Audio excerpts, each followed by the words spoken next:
Parliament തെരഞ്ഞെടുപ്പുമായി ബന്ധപ്പെട്ടുകൊണ്ട് parliament തെരഞ്ഞെടുപ്പ് നടക്കുന്ന ദിവസം അന്ന് അർദ്ധരാത്രിയോടുകൂടി വടകരയിലെ പാർലമെന്റ് മണ്ഡലത്തിലാകെ ഷാഫി പറമ്പിൽ MP ആയി മത്സരിക്കുന്ന സമയത്ത് ഷാഫി പറമ്പിലിനെതിരായി തികച്ചും വർഗീയപരമായ ഒരു കാർഡ് ഇറക്കിക്കൊണ്ട് ഈ വടകരയിലെ തോൽവി മുന്നിൽ കണ്ട് തങ്ങൾക്ക് എങ്ങനെയെങ്കിലും ജയിച്ചു കയറാൻ പറ്റുമോ എന്നുള്ള അവസാന തടവും പറ്റുന്നതിന് വേണ്ടി യാതൊരു ഉളുപ്പുമില്ലാതെ ഷാഫിക്കെതിരെ വർഗീയ കാർഡുമായി കാഫിർ എന്ന രൂപത്തിലേക്ക് ഇയാൾക്ക് കാഫിറാണ് കാഫിറായ ആളുകൾക്ക് ശൈല ടീച്ചർക്ക് വോട്ട് ചെയ്യാൻ പാടില്ല എന്ന് പറയുന്ന രൂപത്തിലേക്ക് അങ്ങേയറ്റത്തെ പച്ചയായ വർഗീയത വടകരയിൽ ആകെ പ്രചരിപ്പിച്ചുകൊണ്ട് വോട്ട് തട്ടാൻ വേണ്ടിയുള്ള ശ്രമം ഇവർ നടത്തുകയുണ്ടായി.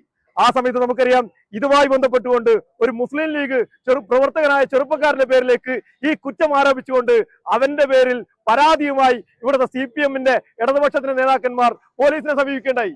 അവസാനം പോലീസ് ഇതുമായി ബന്ധപ്പെട്ട് അന്വേഷണം നടത്തിയപ്പോ ആ മുസ്ലിം ലീഗിന്റെ പ്രവർത്തകനായ ചെറുപ്പക്കാരൻ തികച്ചും നിരപരാധിയാണെന്ന് കണ്ടെത്തുകയും അവന്റെ ഫോണിൽ നിന്നല്ല ഇത് ഉണ്ടാക്കിയിട്ടുള്ളതെന്നും മറിച്ച് ഇത് ഇടതുപക്ഷ കേന്ദ്രങ്ങളിൽ നിന്നാണ് ഇത് ഉണ്ടാക്കിയിട്ടുള്ളത് എന്നും വളരെ വ്യക്തമായി മനസ്സിലായതോടുകൂടി കേരളത്തിലെ പോലീസ് ഇതിന്റെ അന്വേഷണവുമായി ബന്ധപ്പെട്ടുകൊണ്ട് വളരെ രാഷ്ട്രീയപരമായ ഒരു ഇടപെടൽ നടത്തി.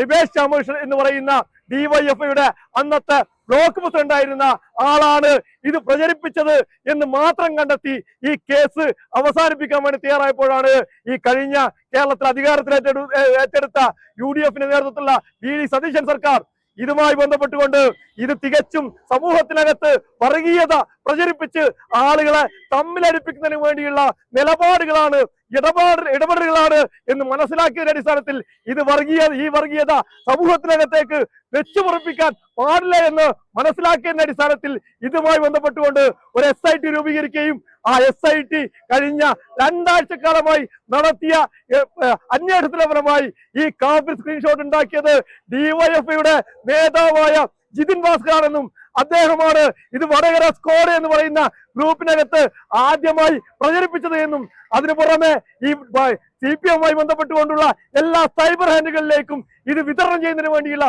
ഇടപെടലുകൾ നടത്തിയത് ജിതിൻ ഭാസ്കറാണെന്ന് DYFI ബ്ലോക്ക് കമ്മിറ്റി മെമ്പറായിരുന്ന ജിതിൻ ഭാസ്കറാണെന്ന് കൃത്യമായി മനസ്സിലാക്കുകയും അതിന്റെ അടിസ്ഥാനത്തിൽ ഇന്ന് ജിതിൻ ഭാസ്കറെ അറസ്റ്റ് ചെയ്യുകയും ചെയ്തിരിക്കുകയാണ്. നമുക്കറിയാം പകൽ മുഴുവൻ വർഗീയത തുയട്ടെ എന്ന് മുദ്രാവാക്യം വിളിച്ചുകൊണ്ട് മതേതരത്തിന് വേണ്ടി പ്രവർത്തിക്കുന്നതിന്റെ അപ്പോസ്തലന്മാരാണ് ഞങ്ങൾ എന്ന് പറയുന്ന DYFI. തങ്ങളുടെ കേവലമായ രാഷ്ട്രീയ ലക്ഷ്യത്തിന് വേണ്ടി വർഗീയതയെ ഏതു തരത്തിലും ഉപയോഗിക്കുന്നതിന് വേണ്ടിയുള്ള ഇടപെടലുകളാണ് ഈ സമൂഹത്തിൽ നടത്തിയിട്ടുള്ളത്. ഇത് വടകര നാടിന് അങ്ങേയറ്റം അപമാനകരമാണ്. വടകരയിലെ പ്രബുദ്ധരായ ജനത ഇവർ നടത്തിയ വർഗീയ പ്രചരണങ്ങളെ അപ്പാടെ തള്ളിക്കളയുകയും വടകരക്കകത്ത് ഷാഫിക്ക് ലക്ഷക്കണക്കിന് വോട്ടുകളുടെ ഭൂരിപക്ഷം സമ്മാനിച്ചുകൊണ്ട് ഇവരുടെ വർഗീയ കാർഡ് വടകര ജനത തിരിച്ചറിഞ്ഞിട്ടുണ്ട് എന്നുള്ളതും ഇതുപോലത്തെ വർഗീയത കളിക്കുന്ന ആളുകളെ വടകര നാട് വെച്ചുപുറപ്പിക്കില്ല എന്നുള്ളതാണ് ഈ അറസ്റ്റോടുകൂടി ഇപ്പൊ നമുക്ക് മനസ്സിലായിട്ടുള്ളത്.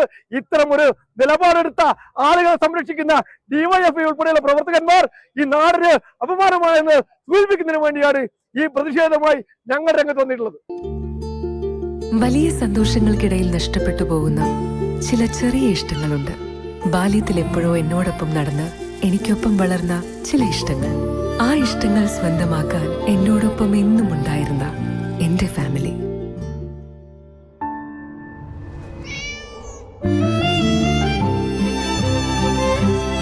എന്റെ ഇഷ്ടങ്ങൾ എന്റെ ഫാമിലിക്ക് അറിയാം.